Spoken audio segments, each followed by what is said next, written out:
for the program's all-time record. Coach, we'll start with you on your thoughts after enrollment. Great win. The Cats had no quit in them. They just kept coming. They were explosive offensively tonight, and fortunately we have enough firepower to respond and answer. These two guys next to me basically took turns bringing us home, right, and made big plays offensively. But also we got the stops we needed when we needed them. So, I think the most important thing for this group is we've grown a lot as a team. To have 5 guys in double figures, almost 6, and I think that's happened a couple times where we've been on the fringe of 6, says that we're sharing the ball, we're sharing opportunities, and we're not shooting ourselves out of wins, which we were doing a little bit earlier in the year. This group has really matured on both sides of the ball. I'm proud of them. Travis, just obviously you've talked about your coaches, the players you've had over the years to tie that record. Now that you've gotten it, just speak to what it means as an alum of the school. If you talked about the coaching tree, just to really, I know it hasn't sunk in yet, but just speak to that a little bit. Yeah, man, Stu Morrill, Blaine Taylor, Mike Montgomery. Those guys really impacted my growth as a coach. When I started my Division I coaching career, I thought I knew everything. I found out real early that I didn't know much about Division I basketball, and my time under Blaine with the tutelage. Stu Morrill obviously brought me to the University of Montana, which, as a player, introduced me to this as what it is, and then to play for both him and Blaine was huge. It was a learning opportunity about this community.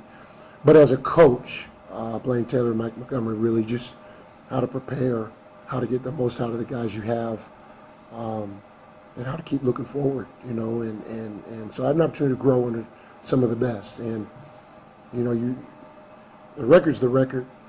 Obviously, I hung in and stuck around and saw it out. Either of those guys I just named could have broke the record, including Wayne Tinkle. And so, to hang in there for 11 years is, a big part of it. And that's when the players and the staff come in.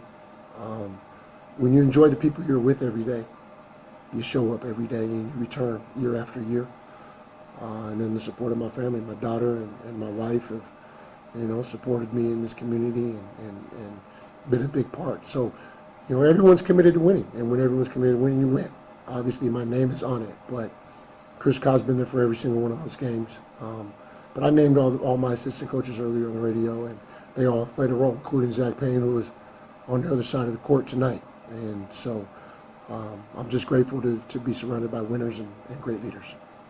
Both players, similar questions, just to help coach achieve that mark. And Brandon, we start with you. You've been here for 5 years. Just how does it mean for you guys? Because there's quite the celebration afterwards, but just to get that mark, what does that mean to both players?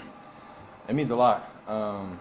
I'm glad I'm able to be a part of it. I'm glad my teammates are able to be a part of it.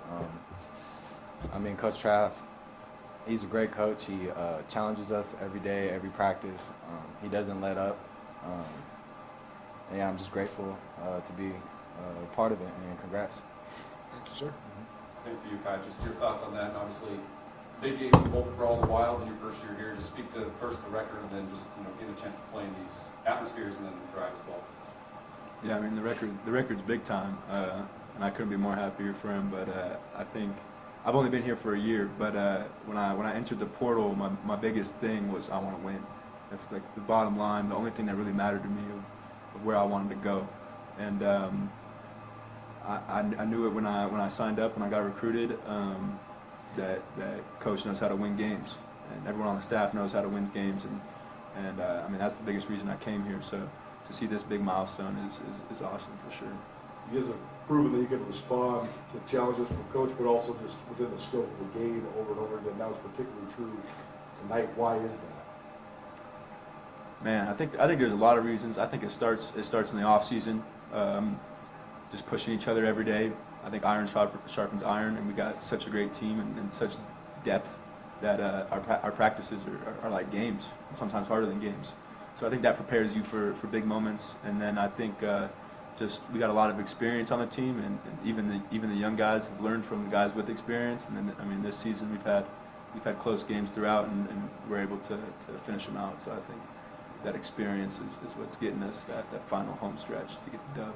Travis, similar question for you. I mean, they had a dozen plus runs in this game in the second half where they could almost seize the momentum, and you guys answered every single one of them. Why were you able to do it? What did you think of your team's ability to respond? You know, I put three things on the board.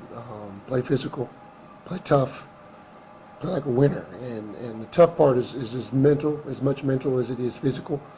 And it's surviving runs. It's surviving the whistle, surviving momentum from the crowd. And tonight I felt it was the whistle. There were times we made them miss or they missed, but every time they missed down the stretch, probably the last 11 minutes, they went to the free throw line. And I thought we could have caved. I thought that, you know, it's hard to get momentum when you're taking the ball in the net or taking out of bounds every possession. And I thought the guys did a phenomenal job of hanging in there mentally and responding to big plays and big possessions that they made. And these two guys were really huge down the stretch in that regard.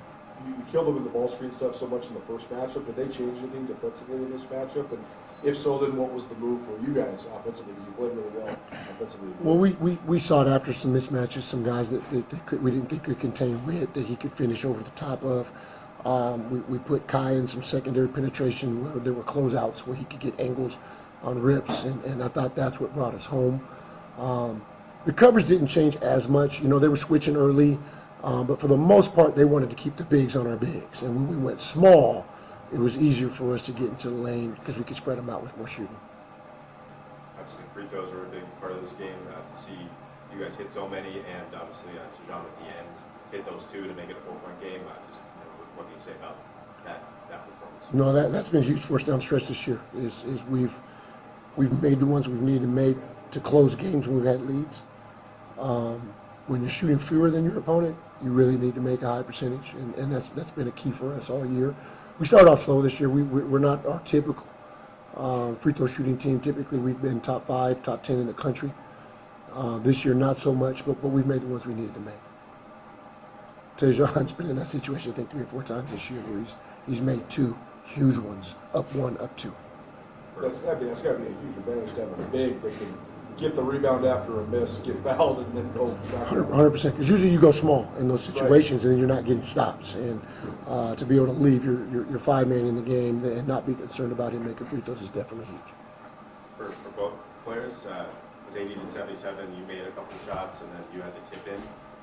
That felt kind of like, you know, obviously it was close at the end too, but that felt like a pretty decisive moment there. So what did you guys kind of think about just being able to seize those moments and build a 9-point lead? Yeah, like he said, we had sought out some mismatches, and I think with Kai scoring and then that tip-in, like he said, that gave us some momentum. I think Trav called a timeout after that, and we kind of came together, talked about some things, and were able to pull out after that.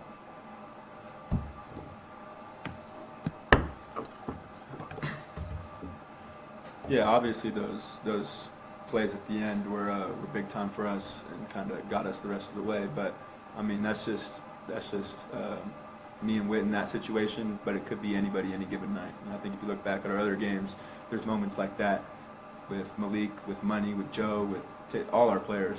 And I think tonight it was just us. But I think that's a testament to everyone trusting each other. And I mean, I think.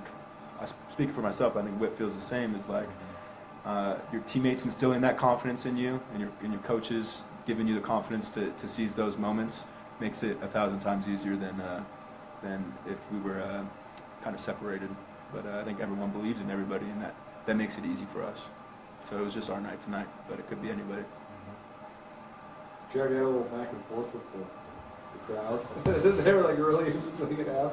All I heard was, I've been hearing this song for like 30 years or something like that. Can you talk about that part of it? Yeah, I was getting on the refs a little bit about, it was a call that I thought we didn't touch the guy, and there had been consecutive late whistles after a drive. And I was trying to get a little dialogue with the official, and they were picking on me a little bit, and I fired back, but mostly in sarcasm, laughing.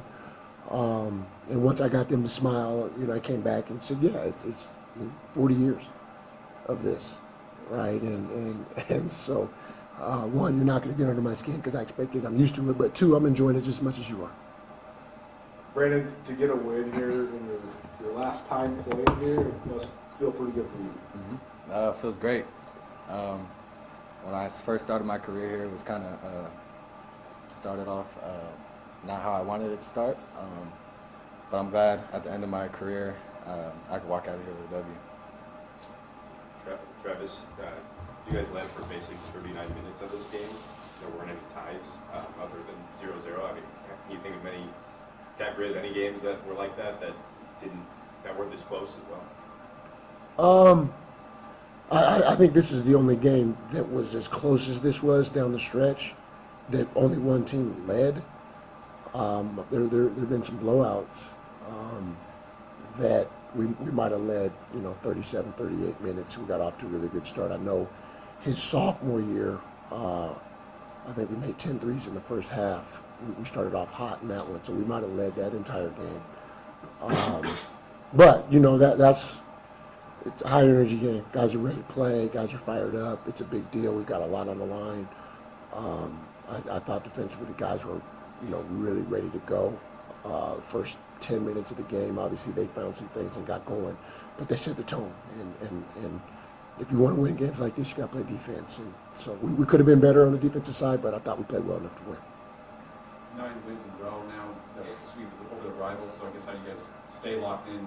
As February's kind of wrapping up here and get ready for the week. Tonight was a rival game. Tonight there were some milestones, but tonight wasn't about that. We're chasing something else, and that's the only thing we've had any conversations about. Even though we don't really mention that very much, it's just we're in the next one. We're looking forward, so we'll be just as excited Thursday to play as we were tonight, and see how far this thing goes. All right, appreciate you guys.